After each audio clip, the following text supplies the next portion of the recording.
Good afternoon, everybody. My name is Alberto Piglia. I work in ENEL and I lead the e-mobility division.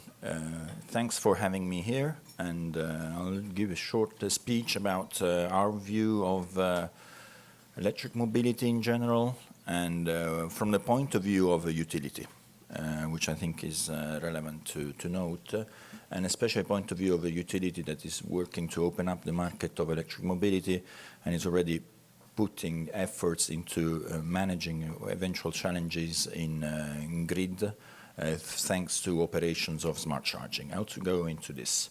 I mean, a couple of slides about ENEL, but I'll be very quick because I think it's a known company. I mean, ENEL, here, I mean, three data for me are interesting to show.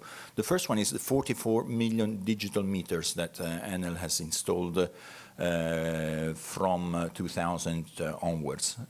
Digital metering is important because it allows digitalization of the network. The second is the fact that ENEL is the #1 renewable operator globally with 40 giga of managed capacity increasing. ENEL has been driving the world of renewable with ENEL Green, its division ENEL Green Power. And the last is ENEL-X, so a new division which I'll talk about later of ENEL that drives already today more than 5.7 gigawatt of demand response. Demand response is a way to manage network, basically. ENEL-X, born last year, is a division of ENEL that takes care of all that is not commodity. The world of energy is transforming in quite significant ways through a deep transformation. And to manage this, I mean, we've set up a new division that takes care of offering to our customers, I mean, solution of this new world, from to be them industries, so offering them the opportunity to be better efficient from energy point of view, to manage their own energy through distributed generation, offer cities better solutions to manage energy, and also citizens in the home space. And last but not least, manage e-mobility, which goes a bit across all sectors, so industry, private citizens, and cities. As I was mentioning, I mean, ENEL-X is driving for ENEL, I mean, the future of energy sector in general. I mean, the energy sector is moving through four main items. First of all, decarbonization, which is something that is very good for all of us. Renewable penetration in EU is increasing. By 2030 will be around 30–35% for final user, even more for electricity sector. This is something extremely positive for the environment and for all of us. Electrification is also increasing. Electricity will be a source of energy consumption in the future years, by 2040 up to 38%. To manage decarbonization and electrification, you need digitalization, you need smart networks, you need smart metering, you need smart charging, and we'll get back into this. Last but not least, in the energy sector, I mean, the consumer, as consumer are going to take a much more stronger role, moving even to a prosumer point of view, being able to manage energy, or anyway being able to have a much more active role. I mean, these four big trends in the energy sector are each one of them has an impact on e-mobility. I mean, decarbonization from an e-mobility point of view is obviously moves towards the targets of making electric vehicles even more efficient from environment point of view than today, but already the 2015 mix is positive compared to any other source of power. And obviously electric mobility has an impact on consumer, and it needs to be managed digitally. I mean, the estimates on the development of electric vehicles are various. What is sure it is going to happen. Here I have a source from Bloomberg that talks about more than 50% of electric vehicles by 2030. We work here on different scenarios. What is important to note is that it's going to happen. It's going to come together with other power which are already existing today, or new powers that will come. To make it happen, three things need to happen. First of all, total cost of ownership needs to decrease. Today, I mean, the investment in electric vehicles is still higher than in other vehicles. This is gradually happening. Offerings for car manufacturers from demand, from offer point of view, will need to grow. And last but not least, infrastructure will happen. Car offer, I'll tackle one by one them. I mean, from car offerings point of view, I didn't want to set up a slide on this, but I mean, we all see that the car industry is now putting much more car vehicles into the marketplace compared to last year. We've seen last year, we've seen announcement from different car manufacturers having aggressive targets on electric vehicles. For total cost of ownership, I mean, the battery price is dropping significantly year on year. And this is similar to what's happened also in the solar market, in the PV market, where this battery decrease means that by mid-2020, there will be total cost parity between electric mobility vehicles and other source of powers, enabling then for everybody to access this marketplace. Given this context, electric mobility is extremely relevant because it can drive towards the entire value chain of a utility. And I'll stick to some concepts which I think are pretty important and relevant. So green energy is very good. We were saying it's going to grow. It has one little thing to manage, which is the fact that it's irregular and intermittent. And in our vision, cars are actually seen as batteries with wheels that can manage this intermittency if they are clever and connected to the grid. Infrastructure networks are relevant to electric mobility. Again, you need to have intelligent and smart infrastructure and network, because if we all get home and charge everybody at 7 o'clock p.m., then the grid needs massive investment to adapt. If you have smart charging solutions which actually enable to charge not everybody at the same time, because we don't need to charge everybody at 7 p.m. I can leave my car until 6 a.m. or 7 a.m. charge, and I can charge it smartly. Then I'm able to have lower investments in infrastructures and actually able, from a customer point of view, to access better the energies. What are we doing as ENEL in e-mobility? We're doing a lot of things. I'll try to give a snapshot of the most relevant ones. Where we start from is always, I mean, the customer. And we like starting from the customer because to open up the electric mobility vehicle market, it's important to offer customers user experience which is on par, if not better, than the existing one that they have. One thing that electric customer, the mobility customer has, like myself, is they're pretty different in the habits for charging.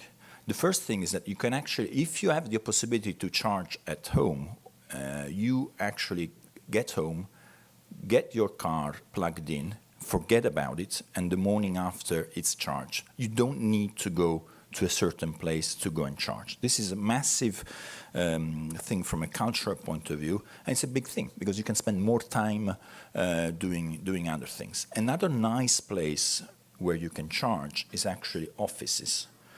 Again, cars and company cars are parked overnight or during the day, and this is another place where cars can get charged, and smart charging enables to do that.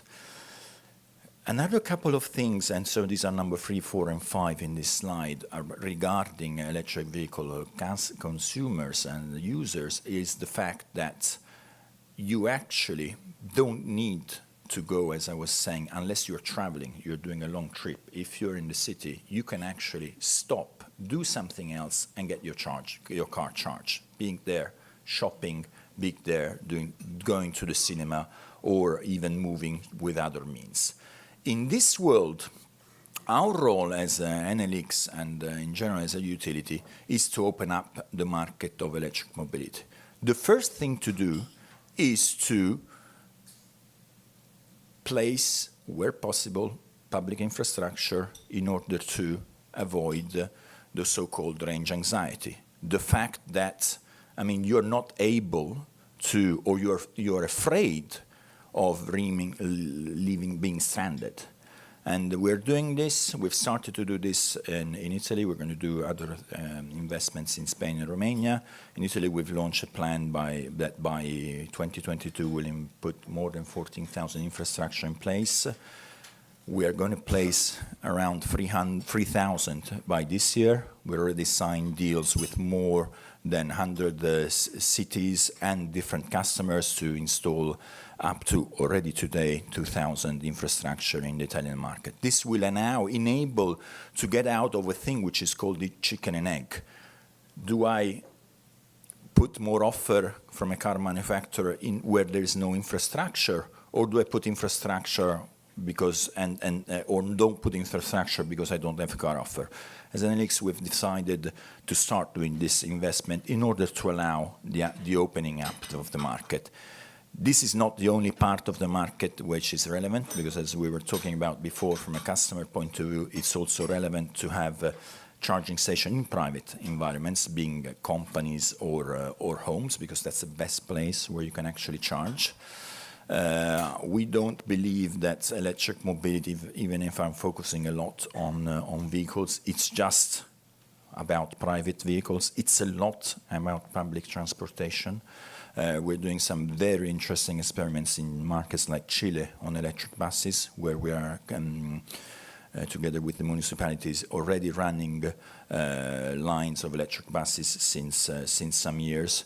We are working with car-sharing companies to do smart charging with them to optimize the charging of their fleets, and we're working also with companies to move into electric taxis. For example, if you happen to go in the lovely city of Florence, you will see that more than 100 vehicles of taxis are fully electric, and it's a nice experience for visiting a city, I can assure you. To make all this work, it is important to have a concept, which is the concept of smart charging. As I was mentioning before, if we don't manage the power, if all cars connect at the same time, being at home or be it in public space, you would need to invest more in network.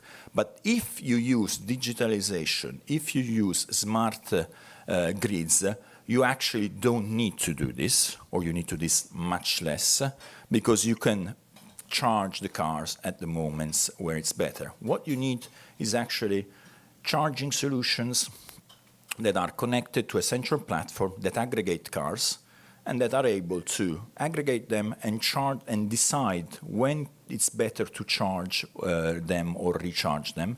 And eventually, they can also participate to demand response opportunities in the marketplace. This is a solution that it's already reality. Obviously, like everything in the electric mobility space, we're in the early infancy phase. There will need to be investments in innovation, as mentioned before, and in technology deployment. But already today, I mean, we are offering the opportunity to customers to do smart charging, and we're doing this, and I'll show you a couple of examples where we're doing this. The first one is in California. In California, we have bought a pretty nice startup called eMotorworks. eMotorworks has sold more than 30,000 charging stations across the US and Canada that are smart, that are the ones that charge when the customer wants to charge and when it's better for the grid. And I'll show you a short video which, better than me, I think, makes a story of how this charging solution works.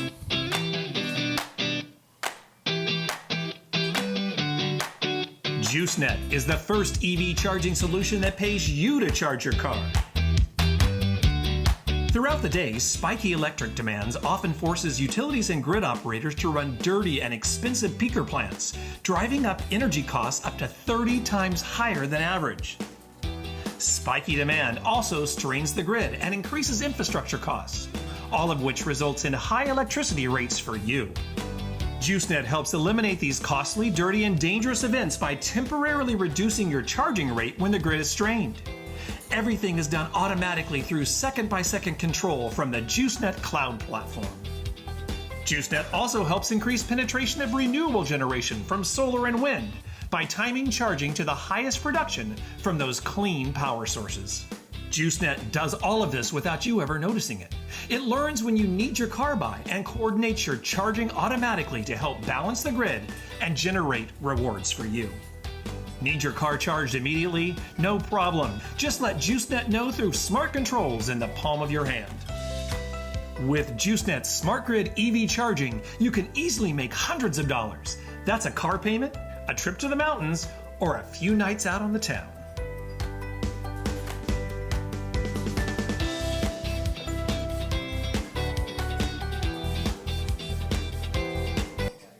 So there was a real end user bit marketing video, sorry for that.